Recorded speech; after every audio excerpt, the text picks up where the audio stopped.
प्यारे साथियों, सादर प्रणाम। मैं शिव कुमार पाठक आप सभी का सादर वंदन, नमन, अभिनंदन करता हूं। आवाज यदि आप तक साफ पहुंच रही हो तो कृपया कमेंट बॉक्स में अवगत कराएं। प्रशांत, जय श्री राम। शैलेंद्र कुमार पांडे भैया, जय श्री राम, गुड इवनिंग। थोड़ा कनेक्शन की प्रॉब्लम आएगी बीच बीच में, हमें आप सभी के से आशा नहीं अपितु पूर्ण विश्वास है कि आप थोड़ा धैर्य बनाए रखेंगे। हर हर महादेव, जय श्री सीताराम। आवाज पहुंच रही है आप तक? जी। पिछला लाइव मैंने 72,825 शिक्षक भर्ती और टीटी 2011 के प्रकरण पर किया था। ठीक उसी दिन किया था जिस दिन 16 दिसंबर को न्यायाधीश द्वय ने इस मामले की सुनवाई की थी। और उस समय मैं बड़ा आक्रोशित था।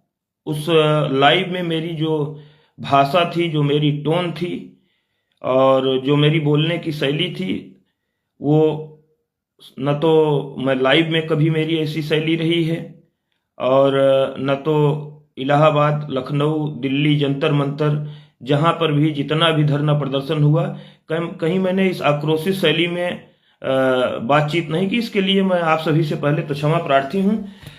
लेकिन परिस्थितियां ऐसी थी, जिस तरीके से लगातार फोन्स आ रहे थे लोगों के और जिस तरीके से लूट मची हुई थी, जिस तरीके से गदर काटा जा रहा था, बेरोजगारों को जिस तरीके से लूटा जा रहा था, उसको देख करके इतना आक्रोश हो जाना स्वाभाविक था। तो सबसे पहले वर्तमान परिस्थितियों पर चर्चा करें। इससे पहले 2 मिनट में मैं चाहता हूं कि पीछे चर्चा कर लें। बसपा की सरकार आई, अनिल संत साहब जो है प्रमुख सचिव बेसिक शिक्षा बनाए गए। एक आंदोलन हुआ 2010 में, तो उन्होंने बुलाया लोगों को, कहा जाकर के पढ़िए, हम बम्पर भर्ती देने जा रहे हैं। खैर उसी समय जो है 7 सितंबर 2011 को टीटी कंडक्ट कराने की गाइडलाइन आई और विज्ञापन आया 29 नवंबर को। 7 सितंबर को टीटी गाइडलाइन आई, 13 नवंबर को परीक्षा कंडक्ट हुई। उसी पहले 9 नवंबर को 81 रूल्स में 12th अमेंडमेंट हो गया। 30 नवंबर को रिजल्ट आ गया, विज्ञापन आ गया। वहां से भर्ती चैलेंज हुई हाई कोर्ट से। 20 नवंबर सन 2013 को हम लोग जीत गए। सरकार उसी दिसंबर 13 में एसएलपी में चली गई। इंट्रीम ऑर्डर से भर्तियां होती रहीं। 7 दिसंबर 2015 को विशेष अनुग्रह पर कोर्ट के 1100 लोगों की नियुक्ति का आदेश हुआ। 25 जुलाई 2017 को सारी शिक्षक भर्ती, मैं 72,825 में शिक्षा मित्र, फाइनल जजमेंट 25 जुलाई सन 2017 को कोर्ट ने दे दिया।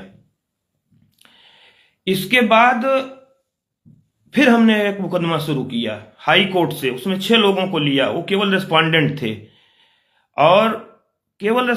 थे और बहुत गुपचुप तरीके से हमने मुकदमा दाखिल किया।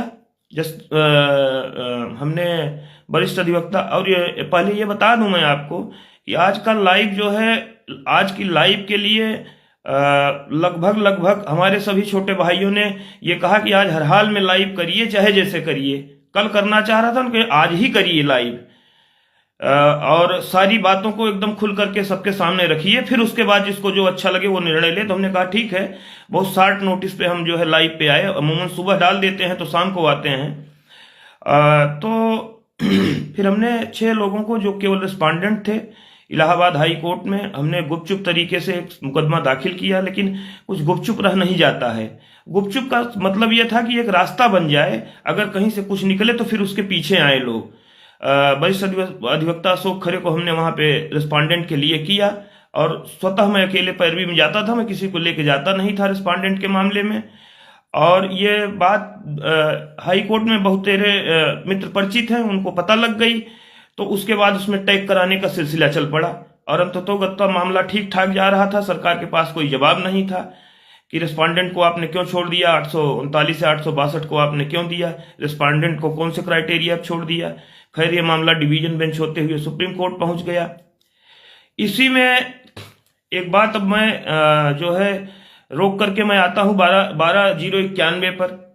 उस समय 3 मई 2016 का आंदोलन याद होगा आप सबको, किस भयंकर तरीके से तालाबंदी, लाठीचार्ज वगैरह हुआ था। उस समय प्रत्यावेदन लिए गए थे जस्टिस दीपक मिश्रा के आदेश पर। 75,000 के आसपास अप्रॉक्सीमेट प्रत्यावेदन गए थे उसमें। अब मैं जो कहने जा रहा हूं टू द पॉइंट बात यह है, अब बहुत से लोगों को बुरा लगेगी, 1-2 लोगों को नहीं लगेगी, लेकिन पर सच कहना है और सच लोगों तक पहुंचाना है। 12/091 की एक फेक लिस्ट बनाई गई जिसका न कोई सिर था न पैर था। फिर उस पर मुकदमा शुरू हुआ लड़ना। 2017 में एक बार ये मुकदमा खारिज हो गया 12/091 का। फिर जस्टिस यूयू ललित ने इसको दोबारा खारिज कर दिया। फिर उसके बाद सौरभ श्याम शमशेरी साहब के यहां फिर सिंगल जज से शुरू हुआ। तो उन्होंने कहा गुरु गोविंद दो खड़े काके लागो पांव बलिहारी गुरु आपने गोविंदियो लगाए या गोविंदियो बताए, लिखाया तो बढ़िया, लेकिन ये चैलेंज हो गया। जस्ट डीबी में सरकार गई, जस्टिस अश्विनी कुमार मिश्रा की डिवीजन बेंच ने इसको खारिज कर दिया। तीसरी बार खारिज हुआ। फिर जस्टिस ऋषिकेश राय ने सुप्रीम कोर्ट में इसको खारिज कर दिया। तो मतलब इस 12/091 के जो धुरंधर जो लड़ रहे हैं, इन्होंने खारिज होने का इतिहास बनाया। अच्छा, इसमें भी खूब जम के लूटपाट हुई। इसमें तो लूटपाट का एकदम चरम हो गया। फिर इस एक गुट से इसमें टूट करके 2 गुट बने। फिर दूसरे गुट को भी लगा, तीसरे को लगा कि नहीं दोनों गुट लूट रहे हैं, तो तीसरा गुट बना। और अंत में काम सबने किया। खैर, इसी बीच रेस्पोंडेंट्स ने ठीक ठाक चैम्बर, मुकुल रोहतगी साहब का जो अटॉर्नी जनरल ऑफ इंडिया रह चुके हैं, उनका चैम्बर पकड़ा। तो वहां से एडवाइज मिली कि आप लोग इसको कंटेम्प्ट में लेके चलिए। तो कंटेम्प्ट हुआ। मुकुल रोहतगी साहब को इन 100-125 रेस्पोंडेंट्स लोगों ने किस तरीके से 30-32 लाख रुपया अरेंज करके, तमाम हमारे पुराने साथी जो रेस्पोंडेंट्स हैं मैं जानता हूं, 10-10 हजार रुपया उन्होंने दिया। और कंटेम्प्ट पिटीशन की वजह से ये मुकदमा एक बार फिर से खड़ा हुआ जो है। उसके बाद जैसे ही इसमें मामला लोगों के संज्ञान में आया, तो फिर इसमें लोग जो है एक बार जब जगह अपने आगे वाले को खड़े होने के लिए बनानी पड़ती है, लोगों ने जगह बनाई, तो पीछे से लोग जुड़ते गए। अब मैं आता हूं मूल मुद्दे पर। 11 दिसंबर की सुनवाई हुई। 11 दिसंबर की सुनवाई में 12/091 जैसी कोई बात या कोई चर्चा नहीं थी। मैंने वीडियो अपलोड किया है। तो तमाम सारे वीडियो मैं इसलिए अपलोड करता हूं कि आप सब उसको खुद देखें। और क्या है, आप उसको भाई आप उसी वीडियो को ले जाकर के आप एआई पे डाल दीजिए ना। उससे एआई से आप पूछ लीजिए, चैट जीपीटी है आपके पास और ग्रोक है आपके पास और तमाम सारे एआई हैं, उन पे जाइए, आप वीडियो उठा के पूरा डाल दीजिए। अब पूछिए कि हिंदी में भैया इसका विश्लेषण करके हमको बताओ, आपको बताएगा वो। जी अरविंद भैया, हाँ, फेक लिस्ट मैंने बोल दिया, उसमें कोई डाउट नहीं है, फेक लिस्ट है। और संजय सिन्हा की करामात थी जो आज इस दुनिया में नहीं है, इसलिए मैं उन पे बहुत चर्चा नहीं करना चाहता हूं। और फिर लूट चालू है बड़े पैमाने पर, यह बात सही है, इसीलिए आज जगह जगह से दबाव पड़ रहा है। तो रेस्पोंडेंट्स ने वहां पे जगह बनाई और उसकी वजह से कुछ और लोगों को वहां पे खड़ा होने का मौका मिला। 11 दिसंबर, अच्छा कोर्ट की बात करें तो 10 को सुनवाई लगी, 11 को सुनवाई लगी, फिर 16 को सुनवाई लगी, जबकि कोर्ट 16 का समय नहीं देना चाहती थी। वीडियो जाइएगा, आप देखिएगा, वो तुरंत लगाने के लिए एकदम तैयार थे। और एक चीज और मैं जिक्र करूं आपसे। हाँ प्रशांत जी, ठीक कह रहे हैं आप, 1291 में आप हैं, लेकिन आप हमेशा इसको फर्जी मानते हैं। इरशाद अहमद कर रहे हैं 12,091, बिल्कुल फर्जी सूची है, मनगढ़ंत है बिल्कुल। तो सारे कमेंट्स का मैं जवाब नहीं दे पाऊंगा, नहीं तो बात जो है मैं मुद्दे तक पहुंच नहीं पाऊंगा, समय बहुत ज्यादा लग जाएगा, मैं बहुत बड़ा वीडियो नहीं बनाना चाहता हूं। तो रेस्पोंडेंट जो हाई कोर्ट से चले थे, अशोक खरे ने किया, खारिज हुए डिवीजन बेंच, फिर वहां पहुंचे। एक अच्छा चैम्बर, एक अच्छा सलाहकार, एक अच्छा अधिवक्ता इंटरनेशनल लेवल का उनको मिला, जिसने कहा कि ये तरीका नहीं है नौकरी पाने की, ये तरीका है। और बड़ा पैसा खर्च किया उन्होंने। मुकुल रोहतगी को ले गए 2 हियरिंग पे, आसान बात नहीं होती है 100-125 लोग लेकर के जाएं। मुकुल रोहतगी पहली केस पे इसी केस में पहली बार 25 मार्च 2014 मुझे ठीक डेट याद है, हमारे ही खिलाफ खड़े हुए थे मुकुल रोहतगी, और लंच के बाद बड़ी लंबी बहस सरकार की तरफ से हमारे खिलाफ किए थे। पर उस दिन ईश्वर की कृपा जो है 72,000 वालों पर थी, दिन उनका नहीं था। हमारे फेवर में जस्टिस दत्तू ने ऑर्डर किया, लेकिन वही चैम्बर आज जो है इन रेस्पोंडेंट के फेवर में आया, तो खड़े होने का मौका एक बार सुप्रीम कोर्ट में खड़े होने की जगह फिर मिल गई। बहरहाल अब जब जुड़ गई तो 10 को सुनवाई नहीं हुई, 11 को सुनवाई हुई। 11 को सुनवाई में जज साहब ने कहा टुडे मिडनाइट 12 बजे तक जो लोग आ जाते हैं उनको हम कंसीडर करेंगे। उसके बाद क्या हुआ, उन्होंने कहा कि क्राइटेरिया 3 चीजें कहा उन्होंने जज साहब ने। फिर ध्यान से सुनिएगा मेरी बात। उस दिन मैं वीडियो में लोगों की कारस्तानी से मैं आक्रोशित था, उसके लिए मैं फिर क्षमा मांगता हूं। मेरी भाषा शैली ऐसी नहीं, मैं बेहद गरिमा में और संसदीय भाषा का इस्तेमाल करना पसंद करता हूं। तो 3 क्राइटेरिया उस दिन तय किया था जज साहब ने 11 दिसंबर की सुनवाई। नंबर 1, आपको विज्ञापन जो 30 नवंबर को निकला था, पुराना विज्ञापन, नया विज्ञापन की बात मैं नहीं कर रहा हूं। पहला क्राइटेरिया, पहली शर्त, आपको उसमें आवेदनकर्ता के रूप में अपने आप को प्रमाणित करना होगा कि आपने आवेदन पुराने विज्ञापन में किस तिथि को किया है। पहली चीज कोर्ट ने 11 को तय की, ये होना चाहिए। दूसरी चीज, civil appeal 4347-75 state of Uttar Pradesh versus Shiv Kumar Pathak में 25 जुलाई 2017 को जो अंतिम विनिश्चय आया है, उसके पूर्व आप सुप्रीम कोर्ट में याचिकाकर्ता के तौर पर हों। 2 बातें क्लियर हो गई।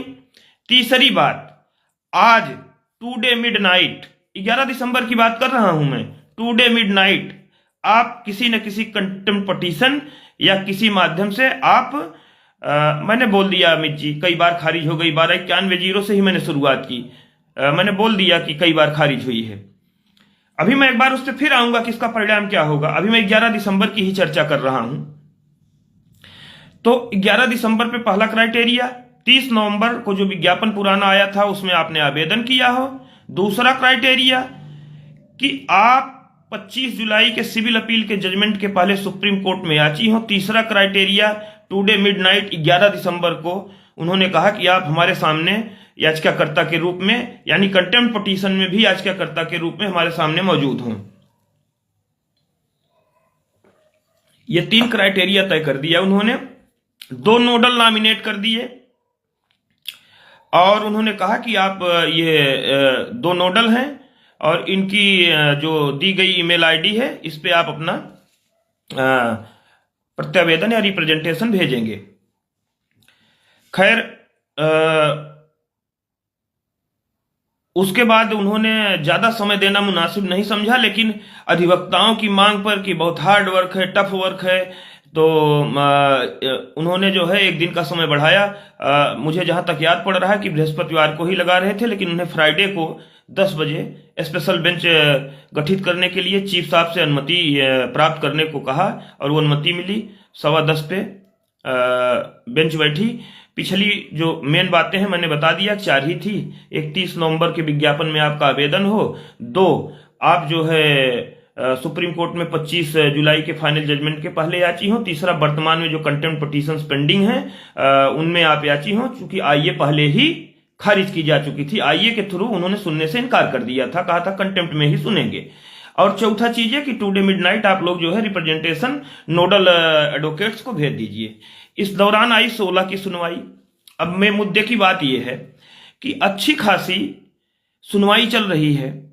उस दिन भी वरिष्ठ अधिवक्ता विकास सिंह को कोर्ट ने कई बार टोका और रोका भी, और उनकी बातों को विशेष महत्व नहीं दिया अदालत में। और उस दिन वो कॉन्फ्रेंसिंग के थ्रू अपीयर कर रहे थे कोर्ट में,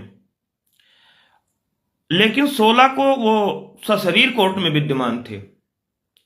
16 तारीख को उन्होंने कोर्ट ने शुरुआत की। अच्छा, इन दिनों मैंने देखा है कि 15-15 मिनट की सुनवाई न्यायाधीश द्वय कर रहे हैं, लेकिन वो जो कुछ सोच करके आते हैं सब कुछ सोच करके आते हैं और उसी के इर्द गिर्द चलते हैं। वो रोड एकदम तैयार करके आते हैं, उसी पे चलते हैं, ना दाएं जाते हैं ना बाएं जाते हैं। बाकी कौन क्या कर रहा है उस दिन भी देखा होगा आप लोगों ने। 11 दिसंबर की सुनवाई में हर किसी वकील ने कुछ न कुछ कहने का प्रयास किया, लेकिन वो 3 चीजें तय करके आए थे और चौथी चीज उन्होंने कोर्ट में जोड़ दी कि टुडे मिडनाइट। इसके अलावा किसी वकील ने वहां कोई ना अपना तर्क रख करके कोर्ट को मनवा पाया, ना कोर्ट ने किसी का तर्क माना। तो मैं एक टेंडेंसी देख रहा हूं कोर्ट की कि कोर्ट में न्यायाधीश 2 आते हैं तो पहले से माइंड मेकअप करके आते हैं कि आज हमको क्या करना है, और वही करते हैं, चाहे जितनी भीड़ वकीलों की हो और चाहे जितना लोग बोले, लेकिन कोई कंसीडर नहीं हो रहा है वहां। अब 11 से चले आइए 16 पर, अच्छा खासा चल रहा था। अच्छा, एक चीज और देखिए आप कि रोहतगी साहब का चैम्बर जो है वो इस विषय पे कुछ बोल नहीं रहा है, और कोर्ट को जो संख्या बताई जा रही है एग्जैक्ट संख्या नहीं बताई जा रही है। मुझे यहां भी संदेह हो रहा है, अप्रॉक्सीमेट करके बताया जा रहा है, अप्रॉक्सीमेट, लमसम्प, इस टाइप के। तो 6000 थी संख्या, 6000 से बढ़ करके 10,000 पहुंची, 10,000 से बढ़ के 15,000 पहुंची। इसी में जो है विकास सिंह साहब ने कहा कि लॉर्डशिप इसमें 2 तरीके के लोग हैं, एक जो कट ऑफ से ऊपर हैं और दूसरे जो कट ऑफ से नीचे हैं। अब मैं नहीं समझ पाता हूं कि इस बात को बोलने का वहां क्या औचित्य था, जब कोर्ट कह रही है कि ठीक है हम देखते हैं, हम मैक्सिमम नंबर पे चाह रहे हैं लोगों को नियुक्ति मिले। सरकार के वकील से कहते हैं कि आप जो है बात करिए, रास्ता निकालिए। दरअसल यहां मैं रोक रहा हूं आप लोगों को, यहां मैं थोड़ा सा कंटेम्प्ट पिटीशन पे चर्चा करना चाहता हूं। कंटेम्प्ट पिटीशन का स्टेटस क्या होता है? कंटेम्प्ट पिटीशन होती है कि ये आर्डर है और इस आर्डर का कंप्लायंस नहीं किया है, तो 2 बातें होती हैं। पहली, या तो अप्रोप्रिएट अथॉरिटी उसका कंप्लायंस करके लाए, अदरवाइज दूसरी कंडीशन होती है कि हम चार्ज फ्रेम कर देंगे, सजा सुना देंगे। इसके अलावा तीसरी बात नहीं होती। अच्छा, आपको सही माना जाएगा तो आर्डर का कंप्लायंस करवाया जाएगा, और अगर कंप्लायंस करने को अधिकारी तैयार नहीं है तो फिर कोर्ट सजा सुना देती है। दूसरी कंडीशन है कि आपकी कंटेम्प्ट खारिज हो जाए। तीसरी कोई भी इसमें बीच की कंडीशन कोई है नहीं। ये सिविल अपील नहीं है कि इसमें रोज के रोज आर्डर लिखवाए जाएंगे ना। उस दिन मैंने कहा था 16 तारीख को, वहां पे प्रवीण भी थे, वहां पे नीलेश भी थे, वहां पे अमित भी थे, और अमित कपिल जो हमारे भाई हैं उनसे भी मैंने कहा था कि भैया कल डेट लगने जा रही है, कल किसी तरीके का कोई आर्डर नहीं होगा, और कल जो नंबर बताया जाएगा उस पर एक बार अदालत का भी माथा ठनकेगा। वो तो ठीक था, लेकिन अदालत ने तो फिर भी तरीके से लिया, बहुत पॉजिटिव लिया। वी आर लिबरल, तमाम सारी बातें हमारे आपके पक्ष में बोली। इवन मैं कहूं कि आपको तो वकील की जरूरत ही नहीं थी, आपकी तरफ से जो है सारी वकालत तो माननीय न्यायाधीश महोदय खुद ही कर रहे थे। जब एक नीम हकीम खतरे जान, एक कहावत है, अल्प विद्या भयंकरी, लिटिल नॉलेज इज डेंजरस। तो टीटी का ये 72,000 का मुकदमा इतना पेचीदा था कि बहुत से वकील उस दिन से आज तक अपीयर हो रहे हैं, लेकिन मुकदमा ना समझ पाए। ऐसे भी वकील खड़े होते हैं वहां सुप्रीम कोर्ट में। मुझे कहने में कोई कतई हिचकिचाहट नहीं है। तो जब आपकी तरफ से न्यायाधीश 2 खुद आपकी पैरवी कर रहे हैं, मतलब आपकी तरफ से खुद अपक्ष रख रहे हैं आपका, तो क्या आप मुंह नहीं बंद रख सकते थे? वहां फिर cut off, above the cut off की बात ही क्यों आई? कट ऑफ की बात तो तब आती जब सरकार कोई ऑब्जेक्शन लगाती। अच्छा ठीक है, 12091 वालों को मैं, जो पैरवीकार हैं उनको मैं बता रहा हूं, कान खोल के सुनिए आप, और ये वीडियो उन तक पहुंचा दीजिएगा जो अपने आप को। आज मेरे पास एक ऑडियो भेजा है, वो 12091 की पैरवी करने वाले का किसका ऑडियो है आई डोंट नो, बट जिसको कानून की, एक बार जस्टिस सुधीर अग्रवाल की कोर्ट में बहस चल रही थी, तो advocate general of state of Uttar Pradesh वहां बहस कर रहे थे, एसपी गुप्ता साहब। 45 मिनट की बहस हुई, मैं खड़ा था। तो ये करीब 12 साल 13 साल 14 साल पहले की बात बता रहा हूं। तो जस्टिस अग्रवाल ने कहा, मिस्टर गुप्ता आपने 45 मिनट बातें की, सारी बातें की, लेकिन एक बात छोड़ दी। तो मिस्टर गुप्ता ने कहा, एडवोकेट जनरल थे, कि लॉर्डशिप क्या छोड़ दिया है। उन्होंने कहा सारी बातें की, लेकिन आपने कानून की बात नहीं की। पूरी 45 मिनट में कानून की बात नहीं आई। तो जो खड़े हो रहे हैं उसमें 99.99% कानून की बात ना करने वाले लोग हैं। तो मुझे ऑडियो भेजा, हमारे एक मित्र हैं राजेश, मैं नाम ले रहा हूं, अमूमन मैं नाम लेना किसी का ठीक नहीं समझता हूं, राजेश प्रताप सिंह हमारे छोटे भाई हैं, उन्होंने हमको ऑडियो भेजा, किसी का है। अब मैं कैसे कहूं कि किसका ऑडियो है। अब उसमें वो बोल रहा है कि court of contempt, court of contempt. अरे भाई, कोर्ट ऑफ कंटेम्प्ट नहीं होता, पहले समझो। शब्दावली है कंटेम्प्ट ऑफ कोर्ट, अदालत के आदेश की अवमानना। अवमानना की अदालत नहीं, ऐसा कोई टर्म नहीं है। तो पहले ये बोलना सीखो। दूसरे में वो उसी ऑडियो में कह रहा है कि क्या 25 जुलाई 17 का जजमेंट, उसका कोई मतलब नहीं है। ये 12,091 का कोई पैरोकार है जिसकी जो हमें बताया गया है। कौन सा पैरोकार है आप लोग सुन करके खुद जानिएगा। पहले तो कहता है कि court of contempt, court of contempt, ये रट लगाता है। दूसरी बार फिर कहता है क्या 25/7/2017, क्या 25 जुलाई, क्या फाइनल जजमेंट। और उसके ठीक 1 मिनट बाद कहता है कि 7 दिसंबर से सारे लोग कवर्ड हैं। तो भाई तुम 25/7 के पीछे का जो कोर्ट का क्राइटेरिया है उसको तुम हवा में उड़ा रहे हो, इस तरीके की बात कर रहे हो। कहते हैं कि वो वकालत भी करता है, पता नहीं कौन है, करता है कि नहीं करता है, तथाकथित लोगों को मैं क्या कहूं। तो इस तरीके की बात ऑडियो में प्रसारित कर रहे हैं।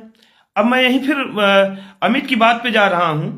अगर 12,091 की बात सपोज करिए फिर कोर्ट में उठती है अगली डेट 22 जनवरी को, सरकार को क्या करना है 12,091 पे? डिवीजन बेंच के, सुप्रीम कोर्ट के बार बार खारिज होने के जितने जजमेंट हैं सरकार कंपाइल करके कोर्ट के सामने रख देगी।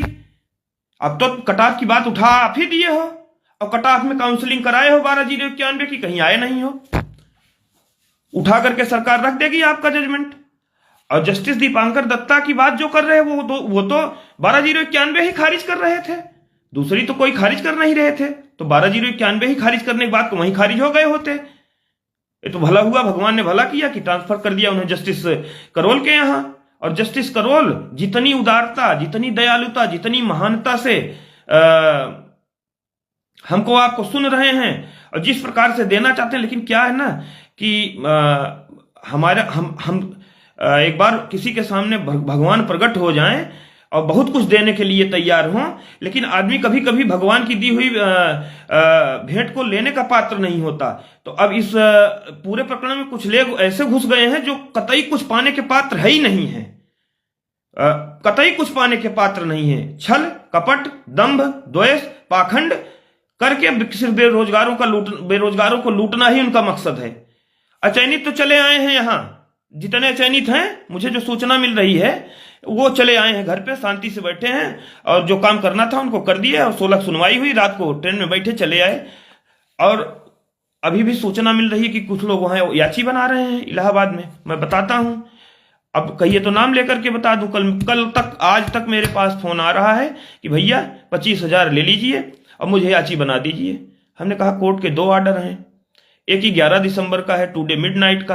हालांकि 16 दिसंबर में, अभी 16 दिसंबर की बात मैं कर ही रहा हूं, 16 दिसंबर को उन्होंने क्राइटेरिया थोड़ा सा एक्सटेंड कर दिया, टुडे बिफोर अस कर दिया और ये कह दिया कि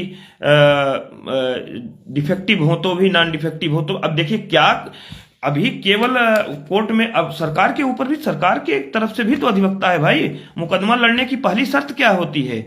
आप कहां मजबूत हैं इसको किनारे कर दीजिए। आप मजबूत कहां हैं इस पे आप सोचिए मत, आप कमजोर कहां हैं इस पे सोचिए। तो 12,091 में आप 4 बार आपको खारिज कर दिया, हाई कोर्ट सुप्रीम कोर्ट ने मिला के 4 बार आपको खारिज किया। मुझे याद है अच्छी तरह से, जस्टिस ऋषिकेश राय, यहां सुप्रीम कोर्ट में जस्टिस यू ललित ने 12,091 खारिज कर दिया, वहां अश्विनी कुमार मिश्रा ने खारिज कर दिया, जस्टिस सौरभ श्याम शमशेरी का फैसला पलट दिया। तो आप इतने कमजोर हैं कि आपको कोई सुनने को तैयार नहीं है और आप फिर 12,091 का मुद्दा उठा रहे हैं। और तब उठा रहे हैं जब कोर्ट कह रही नो, किसी क्राइटेरिया की जरूरत नहीं है। सिर्फ क्राइटेरिया ये है कि आप आवेदन करता हो पुराने विज्ञापन के और फाइनल जजमेंट के पहले आप याचिका करता हो, आज हमारे सामने before us, today before us, हमारे किसी कंटेम्प्ट पिटीशन में हो। तो आप भैया जब इतना खुल करके कोर्ट क्राइटेरिया तय कर दे रही है, तो मतलब जब हम बाहें फैलाए खड़े हैं आपका स्वागत करने के लिए, तो आप कनखियों से निहार रहे हैं। इतनी छोटी सोच, क्या जरूरत थी वहां कट ऑफ की चर्चा करने की? और 4 बार आप खारिज हुए हैं। सपोज करिए मैं हूं सरकारी अधिवक्ता, मैं सारे जजमेंट उठाऊंगा और अगली डेट पे आप कहेंगे कट ऑफ की बात ना, तो मैं सारे कंपाइलेशन उठाऊंगा और उठा करके कोर्ट के सामने रख दूंगा। साहब हाई कोर्ट से सुप्रीम कोर्ट तक आधा दर्जन बार खारिज हुए हैं, जवाब नहीं देते बनेगा फिर आपको। फिर पहले आप खारिज हो जाएंगे, बाकी मुकदमा चलेगा, जो चलेगा सो चलेगा। क्यों? क्योंकि आप कहीं कट ऑफ में आए ही नहीं हैं, उसके बावजूद आप कट ऑफ की बात कर रहे हैं। तो 12/091 ने के पैरवीकारों ने और अधिवक्ता ने जो किया, मैं कठोर शब्दों में कह रहा हूं कि वहां पे गलत किया। उनको चुपचाप सीधे जस्टिस करोल जो कह रहे थे उस दिशा में आगे बढ़ना था। सरकारी वकील भी उतना अपोज नहीं कर रही हैं जितना अपोज इन्होंने कर दिया। गवर्नमेंट की वकील ऐश्वर्या भाटी, उनको तो हमने अपोज करते सुना नहीं, और हमारे ही वकील उनको ब्रीफ कराई जा रहे, और एक आदमी तो कह रहा है कि अभी और इससे खतरनाक ब्रीफ करवाएंगे। और तुम सोच रहे हो तुमको इसका परिणाम नहीं मिलेगा। तुम सोच रहे, मैं बता रहा हूं क्या परिणाम मिलेगा। परिणाम भी जान लो। हो सकता है जो बेरोजगार हैं तुम तक पहुंच ना पाए, लेकिन जो ऊपर बैठा है ना, उसको रास्ते नहीं ढूंढने होते हैं और न जाना होता है। वो जिसको जहां जब जो सजा तय करता है बुला करके दे देता है। पूरे प्रकरण में मैंने एक या सिंगल याची नहीं बनाया है। ये जब से हाई कोर्ट से गया मामला रिस्पॉन्डेंट वाला, हाई कोर्ट तक मैं देख रहा था और किसी से पैसा नहीं लिया था। अमित तिवारी शायद यहां होंगे तो इस बात की तस्दीक करेंगे, और वो खुद उसमें थे। तो जो 6 लोग थे उसके अलावा 7वें व्यक्ति से पैसा नहीं लिया गया था। चुपचाप मैं पर बीम जाता था। और उसके बाद ठीक है, रेस्पोंडेंट ने ठीक ठाक किया। उसके बाद जो लोग जुड़ गए, 6,000 लोग जुड़ गए, ठीक है, बहुत बढ़िया है। 6,000 को राजी भी थी, 6,000 सीटें भी खाली थी। उसके बाद फिर लगा याची बाजार, सब अपना अपना ठेला सजाए लिए चमका करके एकदम दनादन। और आज की स्थिति है कि आज मेरे civil appeal 4347 state of Uttar Pradesh versus Shiv Kumar Pathak, जो हमसे कभी मिला भी नहीं, वो पता नहीं कहां से मेरा नंबर सर्च कर ले रहा है। और सबकी आईए हमारे व्हाट्सएप पे आ रही है। जितने लोगों ने जो भी आईए दाखिल की थी सब हमारे व्हाट्सएप पे आई है। मोहम्मद मुअज्जम से लेकर के तमाम सारी जितने आई हुई हैं सब मेरे व्हाट्सएप पे हमसे पूछ रहे हैं। हमने कहा भैया जहां जुड़े हो कम से कम उनसे एक बार बात कर लो। तो याची बाजार फिर लग गया। अरे भैया आप याची बनाने गए हो वहां की नौकरी लेने गए हो? जो 23 से कंटेम्प्ट चल रहा है, 24 आ गया, 25 आ गया, बीता डेट 26 की डेट आ गई 22 जनवरी, जो आज तक नहीं जुड़ पाया, क्या वो अपनी जॉब के लिए संवेदनशील था? उत्तर दीजिए आप। 4 साल से पेंडेंसी है इस मुकदमे की। और कुल जो है 11 दिसंबर तक कुल 6,000 लोग थे लगभग, अप्रॉक्सीमेट डाटा जो है। तो इसका मतलब यह था कि भैया ये 6,000 संवेदनशील लोग हैं जो अपनी नौकरी के लिए तत्परता से 23 से लड़ रहे हैं। इसके अलावा जो हैं वो संवेदनशील नहीं है, उनको बुला बुला करके जोड़ा गया। आओ भैया, जैसे मेले में आवाज दी जाती है ऐसे आवाज दे दे करके बुला बुला करके जोड़ा गया। और इस 6,000 की संख्या को 15,000 तो 16 दिसंबर तक पहुंचा दिया गया। रात को 12:15 बजे फाइलिंग हो रही है, 1:15 बजे फाइलिंग हो रही है। तो नौकरी लेने गए हो कि मेला लगाने गए हो? मैंने पिछली लाइव 16 को कर दी थी। 16 के बाद याची नहीं बन रहे हैं। 25-25 हजार रुपया लिया जा रहा है। मेरे पास खुद फोन आ रहा है कि भैया 25,000 ले लो कहीं से, हमारा बैकडोर से। हमने कहा देखिए हाई कोर्ट सुप्रीम कोर्ट में बैकडोर होता नहीं है, फ्रंट डोर से ही जाते हैं, फ्रंट डोर से ही आते हैं। आप 1 करोड़ हमको दीजिए तब भी हम आपका काम नहीं करवा पाएंगे। वो जो 6,000 हैं, हमने तो वही क्राइटेरिया माना। हमने तो जो जवाब दिया कि 11 दिसंबर टुडे मिडनाइट, हमने एक चवन्नी किसी से याची बनाने के नाम पर पीछे ली और ना मुझे आगे लेना है। मैं खुली उद्घोषणा कर रहा हूं। लेकिन मेरी मंशा थी कि कम से कम ये 6,000 लोग, उसमें तमाम मेरे साथी, जो तमाम साथी लाठी खाए हैं, जेल गए हैं, FIR हुई है, धरने में 10-10 दिन गोमती नदी के किनारे भयानक, यही ठंडी थी। यही 19-20 दिसंबर के आसपास 10 दिसंबर से धरना चल रहा था। 2-2 हजार की संख्या में वहां भोजन बनता था। मेरी मंशा थी कि ये लोग नौकरी पा जाए। मैं सचेत भी कर रहा था सबको कि भैया पहले किसी को तो निकालो, अपॉइंटमेंट का ऑर्डर लो, याची मेला मत लगाओ, 6,000 का अपॉइंटमेंट ऑर्डर लो। फिर जो संवेदनशील होगा वो आएगा तो उसको देखा जाएगा क्या होगा। लेकिन मुझे जो डर था वही हुआ। संख्या जो है 2000, जज साहब कह रहे हैं हमने 1200 समझा था, वहां से पहुंची 6000, वहां से हुई 10-12 हजार, और वहां से फिर पहुंच गई 15,000। और उसी में एक तो कहते हैं गांव की एक कहावत है, एक तो तित लौकी दूसरे चढ़ी नीम की डाल, उसी में जो है कटाव की बात आ गई। और कटाव पे भी फिर कह रहा हूं, वीडियो देखिएगा, जैसे विकास सिंह जी ने कटाव की बात करी है, कितना कड़ा प्रतिरोध जज साहब ने किया है। नो नो नो नो, उस वीडियो को सुनिएगा। तो अभी मैं अपना स्टैंड क्लियर कर रहा हूं कि न मैंने पीछे इस प्रकरण में 23 से अब तक किसी से एक पैसा लिया है। हाई कोर्ट में मैं जो देख रहा था उसको मैंने निपटाया, वहां भी लोग जाकर के थोक के भाव में जुड़ गए, इसलिए वहां भी मुझे सफलता नहीं मिली। लेकिन हाँ, रेस्पोंडेंट का मामला आगे बढ़ गया। संवेदनशील लोग जो थे, प्रवीण थे, और अमित तो खैर रेस्पोंडेंट में ही थे, प्रवीण थे, और नीलेश थे, और उधर अमित कपिल थे, बल्केश चौधरी थे, तमाम लोग थे।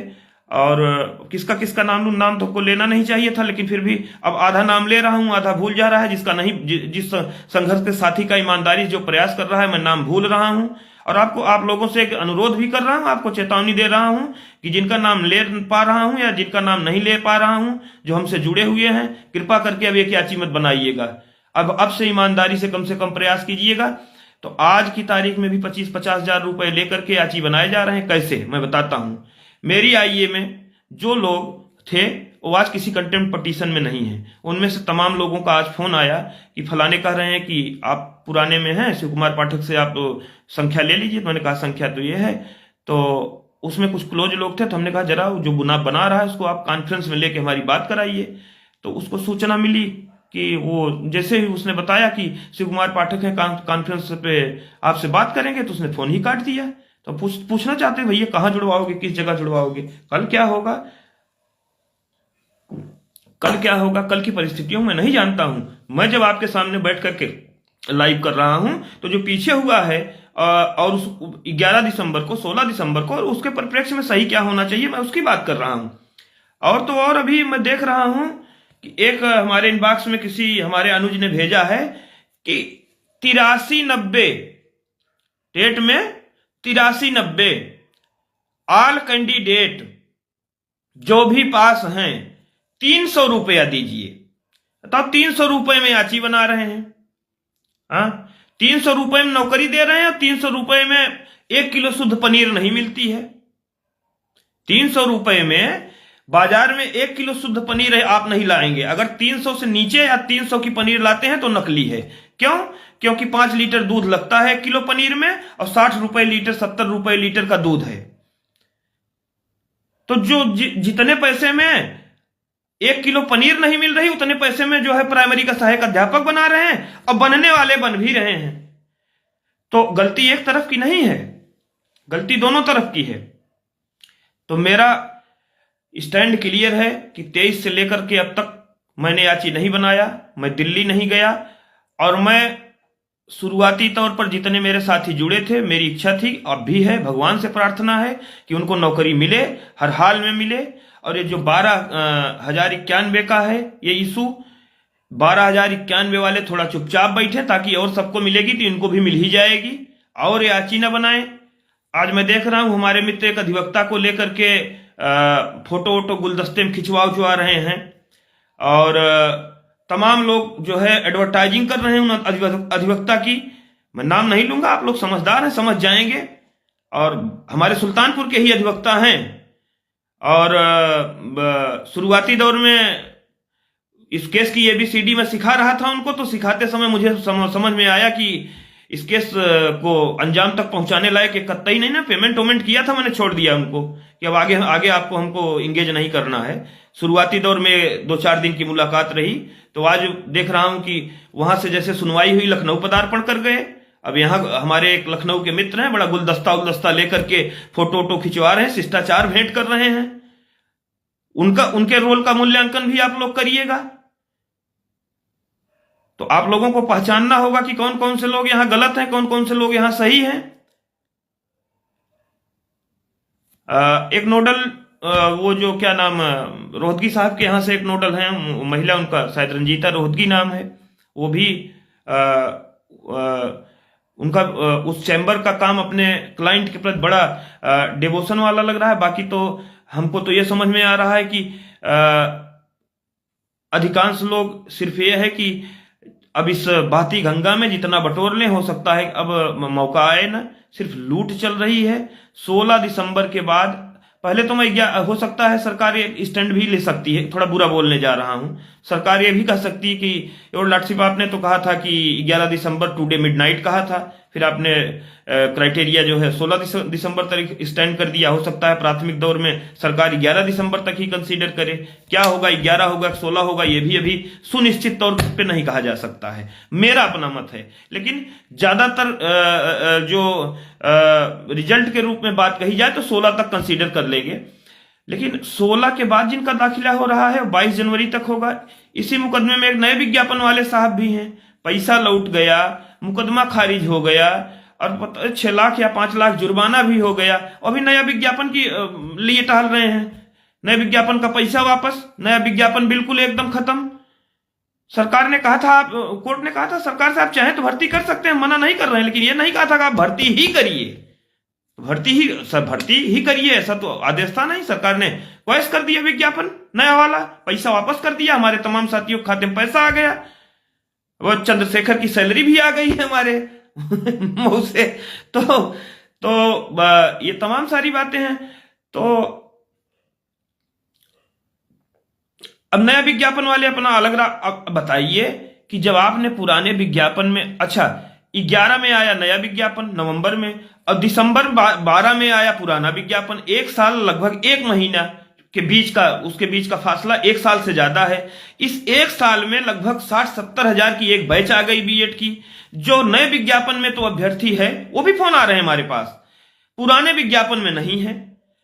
पुराने विज्ञापन में आवेदन करता नहीं, उनको भी मैं सुन रहा हूं कि भरवा दिया जा रहा है, उनका भी रिप्रेजेंटेशन। और जब उनसे पूछा जाएगा कि आपने कब आवेदन किया, कहां पुराना आवेदन, तो वहां ना सही सरकार के स्तर पर छांट दिए जाएंगे, लेकिन पैसा धक्का दे रहे हैं, वो भी पैसा लेने वाले ले रहे हैं, नए विज्ञापन वाले नेतागण। मैं नाम नहीं लूंगा, आप जानते ही हैं, अजीबोगरीब टाइप के नेता हैं, घर घर जाते हैं बुलाने के लिए, धरना प्रदर्शन के लिए, और कहानी कुछ और चलती है। तो नए विज्ञापन को बहाल करा रहे हैं पिछले 10-12 साल से। तो वो मतलब उनका कहना यह है कि हम कब्र खोदेंगे और मुर्दा निकालेंगे, हमारे पास ऐसा मंत्र है कि हम जान फूंक देंगे उसमें। 10-12 साल हो गया कब्र में गए, क्या हुआ, हमारे पास विधियां हैं, विधान हैं, हम मंत्र फूंक देंगे। और लोग अब नए जो बच्चे पुराने विज्ञापन में, जो हमारे भाई पुराने विज्ञापन में आवेदन नहीं किए हैं, वो भी पैसा दे रहे हैं। मतलब मैं किस प्रकार की लूट से रूबरू हो रहा हूं। मैं एक लाइन कहूं कि मैं मुकदमा छोड़ देना चाहता हूं, लेकिन ये मुकदमा ही नहीं हमको छोड़ रहा है। ये 72,000 का मुकदमा मैं छोड़ देना चाहता हूं, लेकिन ये मुकदमा हमको नहीं छोड़ रहा है। अब आज की लाइव के लिए तमाम लोगों ने कहा कि ना लाइव करिए, तो भैया मैं साफ बता रहा हूं कि 16 दिसंबर के बाद जो याची बने हैं उनका क्या होगा भगवान जाने। उन्होंने कितना पैसा दिया है, जिसने लिया है वो जाने। और हमारे तमाम जो चयनित साथी हैं उनसे मेरा विनम्र अनुरोध है कि वो बिल्कुल दिल्ली ना जाएं, और तमाम सारे लोग हमारी बात को समझ भी रहे हैं, बिल्कुल दिल्ली ना जाएं। खास करके दिल्ली जाएं, दिल्ली सबकी है, देश की राजधानी है, लेकिन याची बनाने दिल्ली ना जाएं, और खास करके 16 दिसंबर के बाद। और 12,091 का इशू हमने क्लियर ही कर दिया, और 12,091 के कटाफ की वजह से ही 16 दिसंबर की सुनवाई 99.99% डिस्टर्बेंस कटाफ को लेकर के हुआ। शुरुआती दौर में ही ट्रैक बदल गया, लेकिन जज साहब अपने पे, माननीय न्यायमूर्ति संजय करोल साहब अपने पे टिके रहे कि ना ठीक है, हम मैक्सिमम चाहते हैं, हम लिबरल हैं, ठीक है कटाफ करें, चलो 2 लिस्ट बना लो भाई। एक जो है अब कटाफ कौन सी कटाफ बनेगी, जरा कटाफ वालों से पूछ के हमको बताइएगा कमेंट बॉक्स में। कटाफ में बताता हूं कौन कौन सी है। पहली कटाफ आई थी 70-65 की, दूसरी कटाफ कर दिया जस्टिस मिश्रा ने 70-60 की, तीसरी है 7 दिसंबर 15 से नियुक्ति हुई है, जिसमें कोई कटाफ ही नहीं है, 83 वाले भी हैं, 90 वाले भी हैं, ऊपर की तो बात ही मैं नहीं कर रहा हूं। 3 कटाफ मैंने बता दिया। चौथी कट ऑफ है 12,091 की, जहां काउंसलिंग करा के आए, एक को नियुक्ति नहीं पाए हैं। कौन सी कट ऑफ लगेगी? जो विद्वान आदमी हो हमको जरा बताए। और कोर्ट में बहस के दौरान एक बात और आई है कि 60-65, तो 70-60 लगेगी कि 60-65 लगेगी कि थोड़ा सा व्यवधान आया, इसके लिए क्षमा प्रार्थी हूं मैं, नेटवर्क स्लो होने की वजह से। तो मैं कह रहा था कि भैया कौन सी कट ऑफ लगेगी। मैंने 5-6 कट ऑफ आपको बताई। अब जरा पूछ के बताइए विद्वानों से कमेंट बॉक्स में कि नेटवर्क में व्यवधान था, काफी दिक्कत आ रही है, इसके लिए मैं क्षमा प्रार्थी हूं। तो मैं कह रहा था कि उन मेरिट्स पे जो 6 प्रकार की कट ऑफ मैंने बताई, आप जो लोग कट ऑफ की बात उठवाए हैं, जरा हमारी बात का जवाब जरूर देंगे। मैं स्वस्थ संवाद में यकीन रखता हूं। तो वो जो पहले तय हुई थी 70-60, और उसके बाद 70-65, फिर 70-60, फिर उसके बाद डिस्ट्रिक्ट वाइज जो कट ऑफ गई है वो अलग है। फिर उसके बाद 12,091 की कट ऑफ दी गई, निकाली गई, उसमें लोग काउंसलिंग कराए, कहीं इनका सिलेक्शन नहीं हुआ। उसके बाद 7 दिसंबर में तो कट ऑफ का कोई क्राइटेरिया नहीं था, जो पास था वो नौकरी पाए, वो ज्वाइन किया, जॉब में गया। तो ये फिर कोर्ट ने अलग कह दिया, कोर्ट में अलग चर्चा एक आ गई कि 60-65 का कट ऑफ बनाया जाए। तो इस पे जवाब देंगे जिम्मेदार लोग जो कट ऑफ कर रहे हैं। तो मैं अब बातचीत को समाप्ति की ओर ले चल रहा हूं। पहली चीज कि 16 दिसंबर के बाद, पहली चीज तो मैं ये कह दूं कि मैंने एक भी याची नहीं बनाया और ना आगे बनाऊंगा। इस तरीके का फोन न करिए कि 25,000 ले लीजिए, आप 1 करोड़ भी दीजिएगा तब भी मैं न इसमें इन्वॉल्व होऊंगा, न इस प्रकार का जो है दुष्कृत्य कोई कर सकता है कि सुप्रीम कोर्ट की, माननीय उच्चतम न्यायालय की या माननीय उच्च न्यायालय की आदेश की अवहेलना कर दे। ऐसा दुष्कृत्य करने की हिम्मत किसी में है नहीं। कोई अगर कह रहा है कि कर दूंगा तो उसके खिलाफ बजाय उसको पैसा देने के आप जाके FIR दर्ज कराइए उस पर।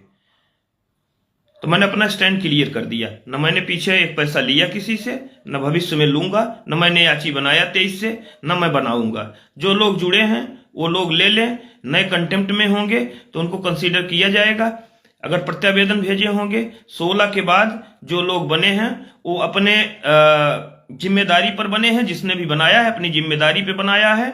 उसका अंजाम क्या होगा वह याची बनने वाला जाने, याची बनाने वाला जाने।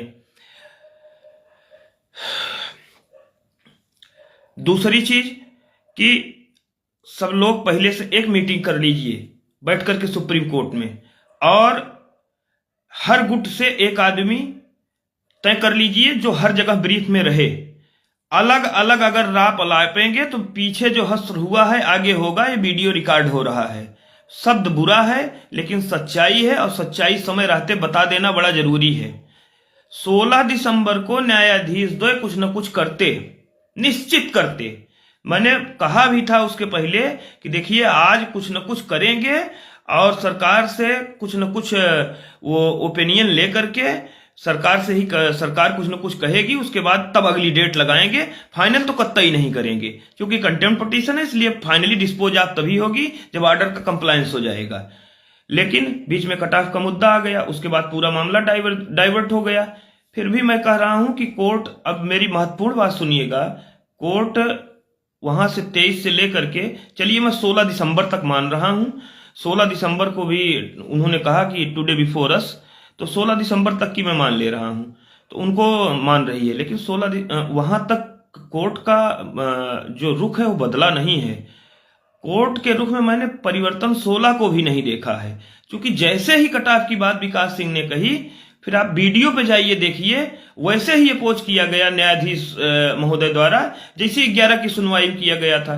तो उनके सोचने में, उनके जो रोडमैप उन्होंने तैयार किया है वो तय करके आते हैं। 15 मिनट में हमको क्या बोलना है, क्या करवाना है, क्या इनको टास्क देना है, क्या इनको होमवर्क देना है, वो दे करके जाते हैं। बार बार कह रहे हैं कि ये लिबरल हैं, 14 साल से लड़े हैं, बेरोजगार हैं, अकूत पैसा इन्होंने दिया वकीलों को, ये सिंपथी पे हैं। और जब उसमें फिर उस दिन विकास सिंह ने कुछ कहा तो उन्होंने कहा सिंपथी इज नॉट इक्विटी, उन्हीं की बात पे कहा था ये सिंपथी इज नॉट इक्विटी। इन सब चीजों के मतलब एकदम ये ट्रांसपेरेंट है कि कोर्ट जो है चाहती है कि मतलब माननीय न्यायालय की ये इच्छा है कि ये बहुत सफर किए हैं, सिंपथी है उनकी, जीरो ग्राउंड पे बात कर रहे हैं वो। ये कहते हैं कि 2 मिनट में मैं खारिज कर देता, लेकिन मैं चाह रहा हूं, मैं लिबरल हूं। और क्या चाहिए भैया, आप चुप नहीं खड़े हो सकते? चुप खड़े होकर के उन्हीं की बात मानिए जैसे सरकार उन्हीं की सुन रही है। जब सरकार आपके खिलाफ कुछ लेकर के आए, जब आपसे जज साहब कुछ पूछे, सवाल करें, तभी ना बोलिए। एसपी गुप्ता की जब तरह जो है, जैसे एसपी गुप्ता हाईकोर्ट में बन रहे थे विद्वान, तो ऐसा विद्वान आप सुप्रीम कोर्ट में क्यों बन रहे हैं? अच्छी खासी ट्रेन चल रही है तो उसकी पाइप काटने क्यों उतारू हैं, क्यों आमादा हैं? तो कुल मिलाकर के एक मेरी सलाह है कि 12/091 का मुद्दा आगे ना लाया जाए। अदरवाइज सरकार के पास इस पे जवाब देने के लिए कुछ एक्सरसाइज नहीं करनी है, सब एक्सरसाइज कर चुकी है सरकार कि आप कितनी बार डिवीजन बेंच में खारिज हुई हैं, कितनी बार सुप्रीम कोर्ट में खारिज हुए हैं। अब खारिज हो भी गए होते, और दीपांकर दत्ता साहब करीब करीब खारिज ही कर चुके थे आपको। तो इसलिए जो ऑडियो हमने सुना है, किसका ऑडियो भगवान जाने, बट पहले कंटेम्प्ट ऑफ कोर्ट और कोर्ट ऑफ कंटेम्प्ट में अंतर समझिए कि सही शब्द क्या है, फिर समझिए 25 जुलाई 17 का आदेश क्या है, उसका कोई मतलब नहीं जो आप अलाप रहे हैं। और फिर आप कहते हैं 7 दिसंबर से सब कवर्ड हैं, तो फिर 7 दिसंबर भी तो 25 जुलाई 17 के पहले का ही ऑर्डर है। तो कम से कम अपना माइंडसेट क्लियर करिए कि आप कहना क्या चाहते हैं, लोगों को मैसेज क्या देना चाहते हैं। बताओ 12,091 के नेता कौन है भैया? मैं नहीं समझ पा रहा हूं कौन है, आप लोग समझिएगा, ऑडियो वायरल है। तो 12,091 वालों के लिए इतना कहना है। उसके बाद मैंने कहा कि अब भैया हाथ जोड़ के सबसे निवेदन है कि याची बनाना बंद कर दीजिए। जितने बन गए हैं 16 दिसंबर तक, उन्हीं को कंसीडर करके उन्हीं को नौकरी मिल जाए तो बहुत बड़ी बात समझिएगा। समझ लीजिएगा कि ये साक्षात परम पिता परमात्मा ने एक नजीर लिखी है जो अभी तक इतिहास में कभी लिखी नहीं गई है। ये मानिएगा। उसमें किस जो है, मैं नहीं समझ रहा हूं कि उसमें मेरा कोई योगदान है, किसी सिविल अपील 43-47 का योगदान है। बस ये मानिए कि न्यायाधीश महोदय साक्षात ईश्वर के रूप में आपकी पैरवी स्वतः कर रहे हैं। और जब आपसे बेटर आदमी आपके बारे में बोल रहा है तो कम से कम मुंह बंद करके खड़े रहना सीखिए। बात बुरी लगेगी। जब सरकार कोई अपना लेके आती और विरोध करती, तब जज साहब को बताती, जज साहब अगर सेटिस्फाई होते सरकार की दलील से तो आपसे सवाल करेंगे, तब आप जवाब देते। लेकिन नहीं, बिना मतलब के बोले जा रहे हैं। कुछ लोगों का चुप रहना ही बड़ा शुभ होता है। और तमाम लोग वहां देख रहे हैं, फोटो खिंचा के डाल रहे हैं, ये अधिवक्ता ए, अधिवक्ता ए, फल अधिवक्ता ए। आज तुम्हारे भाई साहब शिष्टाचार भेंट, और उनका इस भर्ती में जो रोल है वो कहने लायक नहीं है, क्या ही कहें हम। तो सब लोग मिलकर के सुप्रीम कोर्ट में बैठ लीजिए। पहले ये तय कर लीजिए कि एक एक विद्वान आदमी आपके गुट का हर जगह ब्रीफिंग में रहे। और एक अब ढंग का, इनको छोड़ ही दीजिए, ज्यादा ठीक है, एक ढंग का वकील भी बढ़िया, मुकुल रोहतगी साहब के अस्तर का वकील कोई ले जाइए, और या जो ले जाने के लिए अग्रसर है उसकी मदद करिए, ताकि जो मुकदमे का आधार है रेस्पोंडेंट, वो डिगने न पाए। अगर वो न डिगने पाया तो देर सवेर जो भी संख्या होगी, स्क्रूटनी होगी। मैं समझ रहा हूं उसमें नए विज्ञापन वालों को भी भर दिया गया है, जहां तक मैं समझ पा रहा हूं। जो फोन हमारे पास आ रहे हैं उससे मेरा जो आकलन है, तो सब छटनी होंगे, तो एक 10,000 के आसपास संख्या जाएगी। इसको लेकर के कोर्ट किसी पसोपेश में नहीं है। Number of candidate doesn't matter, मैंने हर बार सुना है। हर बार की सुनवाई में माननीय न्यायालय का ये कमेंट जरूर रहता है कि नंबर कोई मायने नहीं रखते हैं, नंबर कोई इशू नहीं है, नंबर कोई मैटर नहीं है। आप देखिए वीडियो में कहा है कि नहीं, बार बार कहा है। इस अभी 16 सुनवाई में कहा है। तो स्क्रूटनी होकर के बढ़िया जब फुल प्रूफ डाटा तैयार होगा तो हो सकता है वो 9,999 ही हो जाए। तो कोर्ट भैया देने के लिए बैठी है। उल जलूल हरकतें मत करिए, याची बनाना बंद कर दीजिए। 1:30 बजे रात तक फोन पे बात कर रहा हूं मैं, लेकिन एक सिंगल याची नहीं बनाया। अगर इससे कुछ सीख ले सकते हो तो लीजिए। मेरी भी इच्छा है भैया सब नौकरी पा जाएं, जितने लड़े हैं। लेकिन आपका जो तरीका है काम करने का अदालत में, वो नौकरी पाने वाला नहीं है, वो मिली हुई नौकरी गंवा देने वाला है। तो इन हरकतों से बाज आइए। ये मिली मिलाई नौकरी आप लोग गंवाने तुले हुए हैं। मैं किसी का नाम न ले रहा हूं। आपकी अंतरात्मा चीख चीख करके कह रही होगी कि मैं गलत कर रहा हूं। राधे राधे जय जय सिया राम करने से जो है ऊपर वाले देख रहे हैं कि बेरोजगारों को किस तरीके से लूटा जा रहा है। ऊपर वाले के कैमरे से आप नहीं बच पाएंगे। एक बार हमने याची बनाया और पैसा लिया और मैं उनको कुछ दिला नहीं पाया, इसकी कसक मुझे जीवन भर है। जो लोग लाठी खाए जेल गए मेरे साथ, वहां गोमती नदी के किनारे लेटे रहे, नौकरी नहीं पाए, आज तक पीड़ा बनी हुई है और शायद ये पीड़ा अंतिम सांस तक रहेगी। अब एक बार मौका आया है, कम से कम जो जिनको मिल रहा है उनको लेने दीजिए। और एक चीज याद रखिएगा, नीति और नियत की बात मैं शुरू करता आया हूं। आपकी नीति और नियति अगर सही होगी तभी आपको कुछ मिलेगा।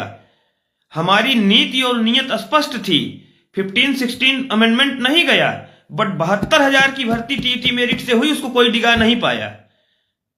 तो नियति और नीति अपनी सही रखिए। अगर आपकी नियति है कि आप याची बना के पैसा कमा रहे हैं तो वो कमा लेंगे, और आपकी नियति और नीति ये है कि हमको नौकरी पाना है तो नौकरी लेके आएंगे, कोई रोक नहीं पाएगा। आप तय कर लीजिए कि आपको याची बाजार बना के 10-20 लाख कमा करके जिंदगी पर बेरोजगारी का ठप्पा लेकर के घूमना है, कि एक सम्मानजनक शिक्षक की नौकरी लेकर के जाना है समाज के बीच में।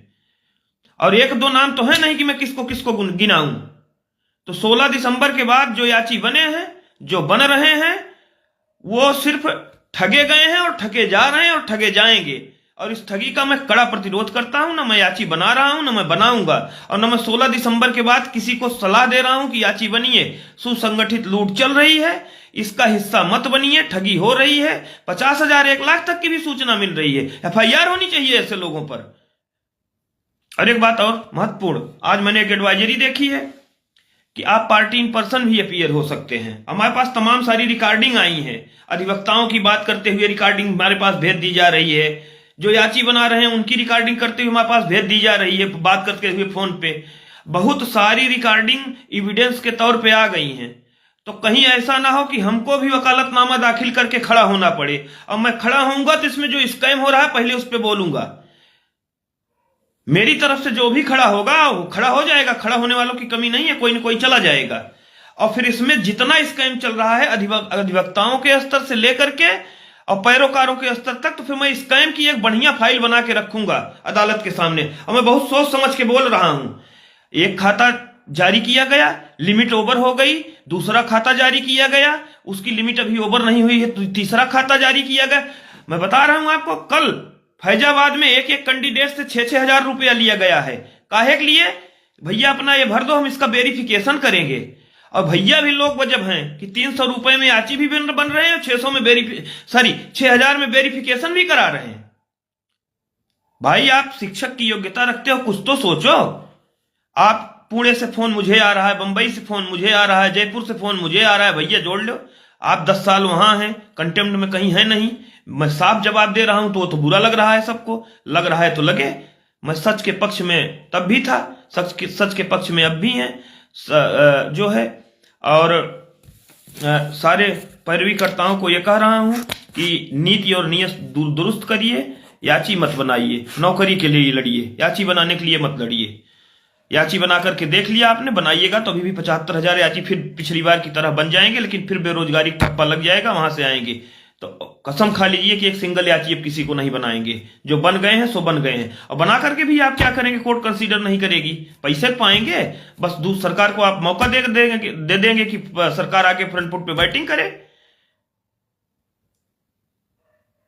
हम नहीं जा सकते थे दिल्ली? कौन है जो मुझको जानता नहीं है? हम याची नहीं बना सकते थे, लेकिन मेरी मनसा क्लियर थी कि 6,000 भैया इनको लेने दो, फिर उसके बाद और लोग प्रयास करेंगे। कम से कम एक दरवाजा जो 10 साल से बंद है वो तो खुले, लेकिन ना, हम नहीं खुलने देंगे। चलेंगे अपने रास्ते पे, ठगेंगे बेरोजगारों को, लूटेंगे। तुम एक मैसेज आया, भैया 7,000 पे पढ़ा रहा हूं पर मंथ में। जो 7,000 पर मंथ पे आज पढ़ा रहा है प्राइवेट स्कूल में, तुम उससे 10,000 चंदा मांग रहे हो? शर्म नहीं आ रही है? किस स्तर तक गिरोगे याची बनाने के नाम पर? किस स्तर तक गिरोगे?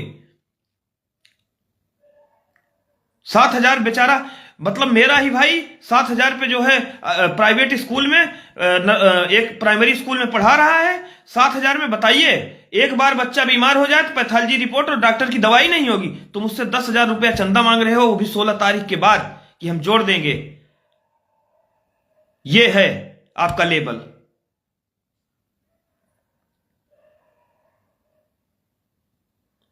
मेरी बोलने की शैली फिर वैसे ही बिगड़ रही है जैसे उस दिन के लाइव में थी। आक्रोश बढ़ता जाता है, जैसे जैसे मुझे याद आते जाते हैं, लोगों की बातें याद आती हैं, वैसे वैसे मेरा मस्तिष्क पे थोड़ा अपने मनोभाव पे नियंत्रण मेरा बिगड़ता है। मैं समझ रहा हूं कि लगभग 1 घंटे की लाइव कर चुका हूं। मैं कंक्लूड करूंगा। हाथ जोड़ के निवेदन, पहला कि मैं मुझसे याची बनने के लिए संपर्क न करें। न तो मैंने पीछे याची बनाया है, न मैं आगे याची बनाऊंगा, और न आप कंसीडर किए जाएंगे। आप 10 साल से आप बाहर हैं। आप अगर 23 से जुड़े नहीं हैं, 23 से 16 दिसंबर 25 तक जुड़े नहीं हैं, तो आप क्राइटेरिया से बाहर हैं। नए विज्ञापन वाले क्राइटेरिया से बिल्कुल बाहर हैं। 12,091 वाले आधा दर्जन बार हाई कोर्ट, सुप्रीम कोर्ट से खारिज हो चुके हैं। अब जो कुछ भी है वो ये है कि सब लोग संगठित होइए, एक जगह बैठिए, मन के मैल को हटाइए। हम लोगों से अगर कोई सलाह हो तो पूछिए, तो हम बताएंगे। न पूछिएगा तो हम जबरदस्ती बताएंगे भी नहीं। हो सकता है आपको अच्छा लगे, हो सकता है आपको बुरा लगे। भगवान से प्रार्थना करेंगे कि सबको नौकरी मिले, इतना हमारे हाथ में, इतना दिल से करेंगे। तो और अब याची न बनिए और न याची बनाने वाले बनाइए। सुसंगठित होइए, एक जगह बैठिए, जो बातें हैं कोर्ट की वीडियो चलाइए, उसको नोट करिए। एक एक सेंटेंस जज साहब का नोट करिए, एक एक सेंटेंस अधिवक्ताओं का करिए, और जो महिमा मंडन शिष्टाचार भेंट है इसको खत्म कर दीजिए। बताइए कि अधिवक्ता दिल्ली से चला आता है, शाम को सुनवाई होती है, लखनऊ में आके याची बनाने लगता है, और लोग पहुंच रहे हैं, फोटो एकदम एडवर्टीजमेंट में जुटे हुए हैं। तो अब जो समझदार हैं वो बिना कहे समझ लेंगे। तो उसके बाद जो है, और 12,091 और कट ऑफ जैसी बात, उम्मीद है कि अगर आप आज भी रुक जाते हैं तो मेरा निवेदन स्वीकार करके, तो मुझे उम्मीद है कि जितने लोग कोर्ट गए हैं, कोर्ट के रवैये में, जहां से मैं सुनवाई में अपीयर हो रहा हूं, कोर्ट के रवैये में जरा सा भी परिवर्तन नहीं आया है। जो रवैया कोर्ट का धनात्मक या पॉजिटिव पहले दिन था, आशावादी, वही रवैया 16 दिसंबर की सुनवाई में भी था। विकास सिंह ने कहा जरूर कि कट ऑफ की बात करी जरूर, लेकिन कोर्ट ने उसमें रुचि नहीं दिखाई। चलते चलते जो है ये भी कह दिया, चलो बना लो भाई, 2 लिस्ट बना लो, एक ऊपर वालों बना लो, एक नीचे वालों बना लो, बट अब तय करे क्राइटेरिया। कौन तय करेगा क्राइटेरिया? 60-65 होगा, 70-60 होगा, 97-105 होगा, कि जो कट ऑफ गई है कि 12,091 वाला होगा, कि 1100 वाला, 83-90 वाला क्राइटेरिया होगा। किसी विद्वान से पूछ के कमेंट बॉक्स में बताइएगा किस क्राइटेरिया से बनवा रहे हैं लिस्ट, हमको बताइएगा। मैं समझ नहीं पा रहा हूं, मैं इतना ज्ञानी नहीं हूं, इसलिए आपसे आग्रह कर रहा हूं कि कट ऑफ बताइएगा मुझे, कि सरकार कौन सा कट ऑफ लेके आगे जा रही है, लिस्ट बनाने के लिए आगे बढ़ रही है। तो ये सब चीजें हैं, और उम्मीद है कि आप मेरी भावना, मेरी मनसा, मेरे मस्तिष्क की दशा दिशा समझ चुके होंगे। और अब आप सारा जो भी इस याची बाजार में और बेरोजगारों को ठगने में शिद्दत से जुड़े हुए हैं, कृपा करके बख्श देंगे, और नहीं बख्शेंगे तो बता दे रहा हूं, ईश्वर भी आपको बख्शेंगे नहीं। ये वीडियो रिकॉर्ड में रहेगा। तो अपने अपने घर चले आइए, इनको लड़ने दीजिए। ये जो सलाह मांगे, सहयोग मांगे, इनको दीजिए, अपने भाई हैं। अगर ये जितने अब तक कोर्ट गए हैं यही नौकरी पा जाते हैं, तो ये अब तक की हाई कोर्ट से सुप्रीम कोर्ट तक जितनी जीतें हुई हैं उसमें सबसे महानतम जीत होगी। तो ये काफिला महानतम जीत की ओर बढ़ रहा है। तो और अदालत का रुख हमको बिल्कुल साफ है कि अदालत का रुख देने का ही है, और अच्छा खासा रुख है अदालत का कि ना, हम इनको कुछ दे करके ही भेजेंगे। तो कम से कम अब तक की हुई गलती से सबक लीजिए, और बंद करिए याची बाजार, बंद करिए, अपना ठेला मेले से हटाइए, और अगली डेट की तैयारी करिए। और इस 16,000 का, 15,000 का जो डाटा आया है, मेरा मानना है कि अगर सही तरीके से स्क्रूटनी होगी तो इसमें से छटेंगे, चूंकि नए विज्ञापन वालों ने भी भर दिया है। बहुत से ऐसे लोगों ने प्रत्यावेदन मेरी जानकारी में भेजा है कि जो किसी कंटेम्प्ट पिटीशन में नहीं है, पुरानी में है, तो उन्होंने भी भेज दिया है। तो बहुत विसंगतियां हैं इस डाटा में। और ये डाटा जब एकदम क्योर होकर के, फिल्टर होकर के आपके सामने आएगा, तो अदालत के पास इतना ज्यादा डाटा नहीं होगा कि उसको कोई हिचकिच। और एक बात मैं आपको बता दे रहा हूं, इस कंटेम्प्ट पिटीशन में 16 दिसंबर, क्षमा कीजिएगा, 16 दिसंबर के बाद डेट है आपकी 22 जनवरी। तो वहां भी अदालत अपने ही हिसाब से चलेगी। अदालत को वकील सुने, समझे, और जब अदालत कुछ पूछे तभी बताएं। जानबूझ करके ज्ञान गंगा का प्रदर्शन, ज्ञान गंगा न बहाएं कोर्ट में, क्योंकि अदालत हम से बेहतर पर भी मुझे बेरोजगारों की करता कोई दिख नहीं रहा है उस कोर्ट में। तो अदालत और न्यायाधीश जो कर रहे हैं उनको करने दें। जब आपसे पूछा जाए तो अपने ज्ञान का समुद्र उड़ेलें और ज्ञान गंगा बहाएं, अन्यथा निवेदन है तब तक आप चुप रहें।